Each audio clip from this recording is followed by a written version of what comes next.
दोस्तों आज हम बात करने वाले हैं सेल्फ स्टडी के बारे में। सेल्फ स्टडी मतलब खुद से पढ़ाई कैसे करें, खुद से कैसे पढ़ें कि अच्छे से अच्छा नंबर लाएं और क्लास में टॉप कर जाएं। दोस्तों अभी के हालात को देखकर कहें या फिर किसी भी हालात में कहें, सेल्फ स्टडी बेटर ऑप्शन है। कई लोगों के पास कोचिंग के लिए पैसे नहीं होते हैं और स्कूल में टीचर से उतना बेनिफिट नहीं मिल पाता है जितनी हम उनसे उम्मीद करते हैं।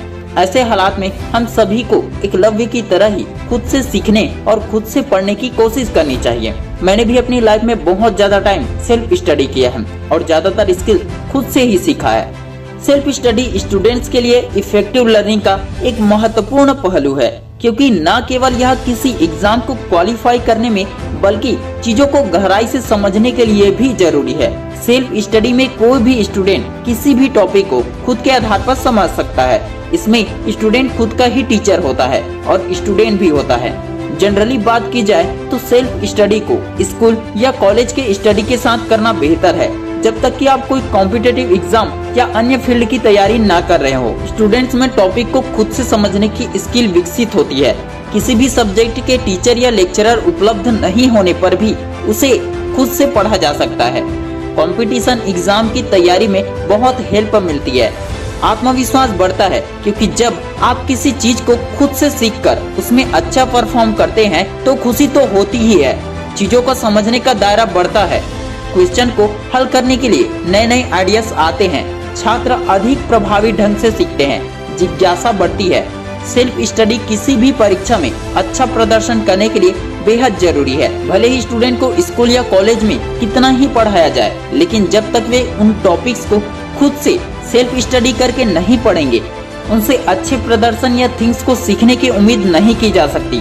अतः कहा जा सकता है कि सफलता के लिए सेल्फ स्टडी बेहद जरूरी है। अब मैं आपको बताता हूँ कि सेल्फ स्टडी कैसे करनी चाहिए। Number 1, select your best time. पढ़ाई हो या कुछ भी काम हो, सही समय पर सही काम करना बेहद जरूरी है। अगर आप खाना खाते ही पढ़ने बैठेंगे तो नींद तो आएगी ही। अगर आपकी आदत है 10 बजे सो जाने की और उसी समय पढ़ने की कोशिश करेंगे तो ये बहुत मुश्किल होगी।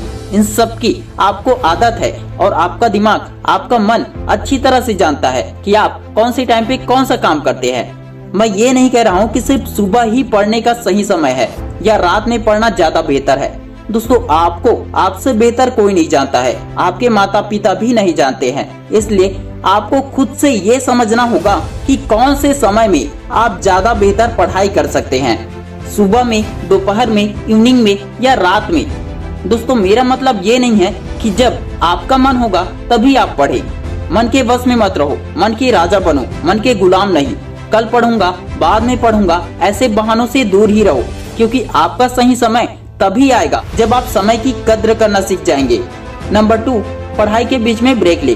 दोस्तों मैं कई बार अपनी वीडियो में बता चुका हूँ कि हमें 45 मिनट या 1 घंटे में ब्रेक लेना ही चाहिए, ज्यादा नहीं, सिर्फ 5 से 10 मिनट का। उस टाइम माइंड को रिलैक्स करके पानी पीना चाहिए, मोबाइल नहीं चलाना चाहिए। इससे आपका मन पढ़ाई में भी लगेगा और पढ़ा हुआ हमेशा याद रहेगा। नंबर 3, अपने आप को टेस्ट करें।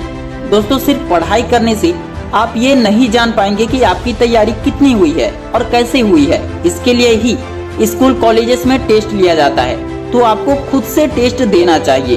वो टेस्ट आप अनसॉल्व पेपर की हेल्प से दे सकते हैं। पिछले साल के पेपर्स के क्वेश्चन निकालकर या फिर स्कूल में लिए गए एग्जाम के क्वेश्चन निकालकर उसे सॉल्व कर सकते हैं। ये बहुत ईजी है और सबसे ज्यादा इफेक्टिव है।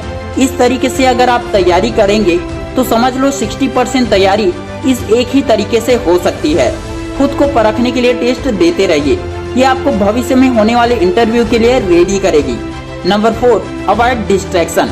दोस्तों इसके बारे में मैं ज्यादा नहीं कहूँगा, क्योंकि आपको पता ही है आपको क्या क्या चीजें डिस्ट्रैक्ट करती है और उसे आप कैसे दूर कर सकते हैं। अभी सबसे बड़ा दुश्मन आपका मोबाइल ही है। टीवी या फिल्में देखना भी हो सकता है।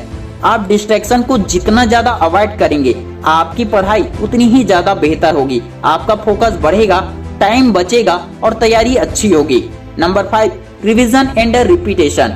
दोस्तों हम पढ़ तो लेते हैं और सोचते हैं हमें याद हो गया, फिर बहुत दिनों तक उसे हम खोल कर भी नहीं देखते हैं और इससे हमारा बहुत नुकसान होता है और हमें फिर से मेहनत करना पड़ता है। इसलिए हफ्ते में आपने जितना भी पढ़ाई किया है उसका एक दिन पूरा रिवीजन ही करें।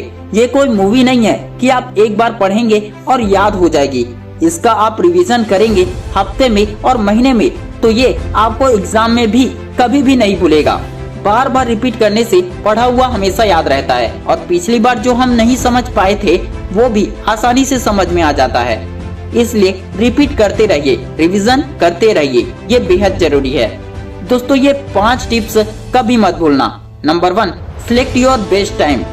नंबर 2, पढ़ाई के बीच ब्रेक ले। नंबर 3, अपने आप को टेस्ट करें। Number 4, avoid distraction. Number 5, revision and repetition. Wish you all the best दोस्तों। मैं शिवन अंसाहू आपके सपनों को सपोर्ट करता हूँ। जय हिंद, जय भारत।